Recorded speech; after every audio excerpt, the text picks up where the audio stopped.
They call it a doom loop, and that means that the remedy is as bad as the malady. So the malady is that 25% to 30% of the downtown is empty as far as office space. People do not want to go there. The federal government just said that people should not come into San Francisco to work at federal government buildings because it's too dangerous. So businesses are leaving, from Whole Earth to Walmart's to Nordstrom, you name them, they're leaving. And they're leaving because they're suffering unsustainable larceny, shoplifting, outright thievery, losses. And they're leaving because they can't do anything about it.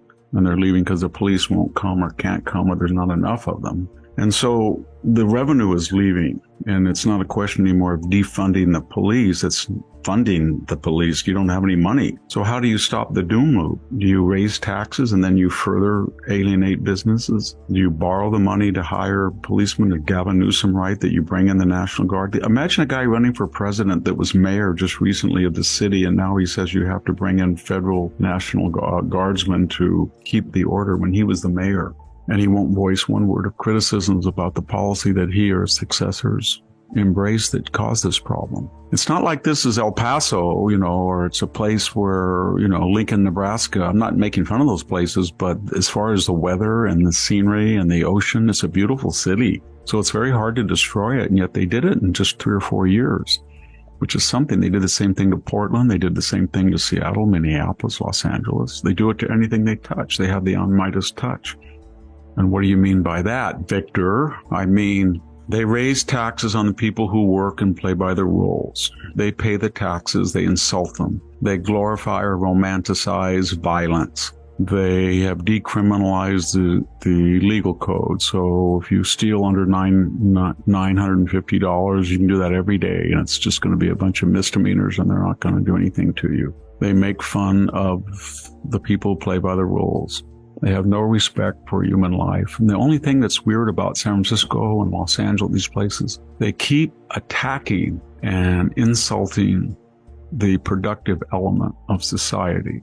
They make fun of meritocracy, so they get rid of it at Lowell High School.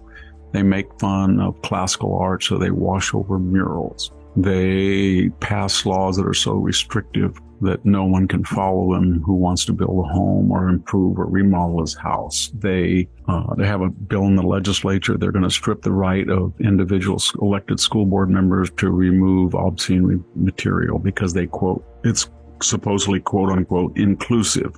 So what do you do with all that? And the answer is people are leaving in droves. And so it's in a doom loop and no one has the guts to stop it.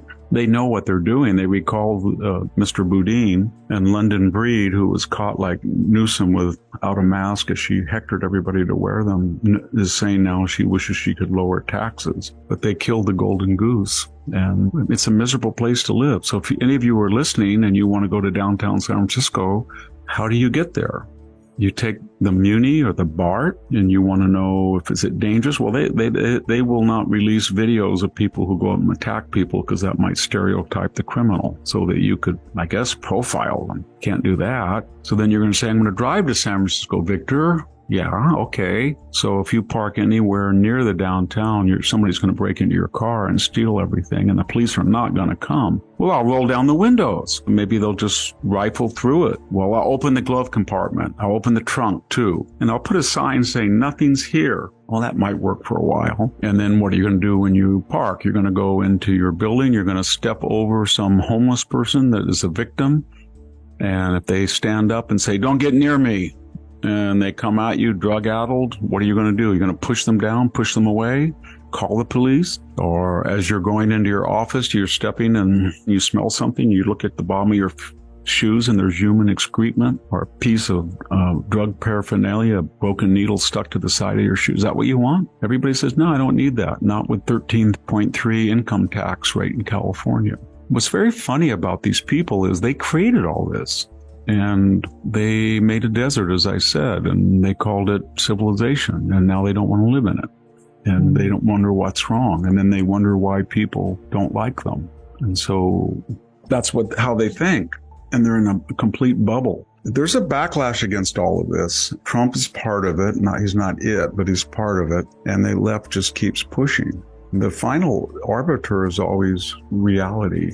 And the reality is, would most people like to live in San Francisco, enjoy all the elements of that beautiful city and that vibrant culture? Or would they rather live in Bend, Oregon? Or would they rather live in Reno, Nevada, or St. George, Utah? And the answer is the latter. They don't want to live there anymore. And these are not right-wing people always. So they created their Frankensteinian monster that's devouring them. I don't know when wisdom comes, at what point wisdom comes to these people. History suggests that people are quite capable of destroying their culture and committing collective suicide before they understand what they're doing. Look at Detroit. People knew what was going on in Detroit as they destroyed that beautiful city, and yet they couldn't stop themselves. But the problem is the moral caliber, the moral failing of society, and nobody wants to address that. I don't know if it's a lack of religion or a belief in a divine hereafter, transcendent. That seems to be on the wane. I don't know whether it's the lack of deterrence, so they don't fear any punishment anymore. But we're coming to a point where this is not just a philosophical, abstract discussion. This is about how you actually drive, get out of your car, go to work, eat, function, get on a plane that's safe, or not. And the or not is now very likely, I think. It's starting to unravel, at least in these blue cities. It's going to be very fascinating because in this next election, what are the people in the blue cities going to be saying? I love what Portland is. I love what San Francisco is, or I'm going to vote for what we did to San Francisco, even though I moved to Tennessee. It's going to be interesting to see. It's part of a larger trend of decivilization. That's a good word to know. We use decolonization.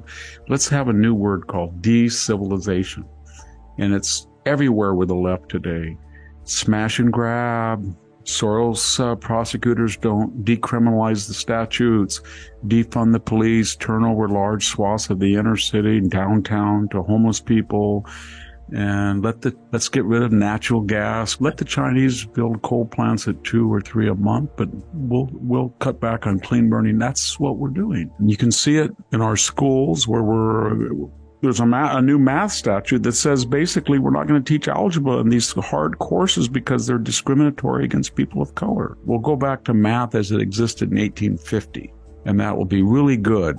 And then when somebody in the popular culture says, hey, my cell phone is not what I want, or I downloaded something that doesn't work, or I tried to play a video game and it was of poor quality. Well, you said, well, you got rid of algebra and calculus and math. What'd you expect? That's what they are. They're decivilizationers.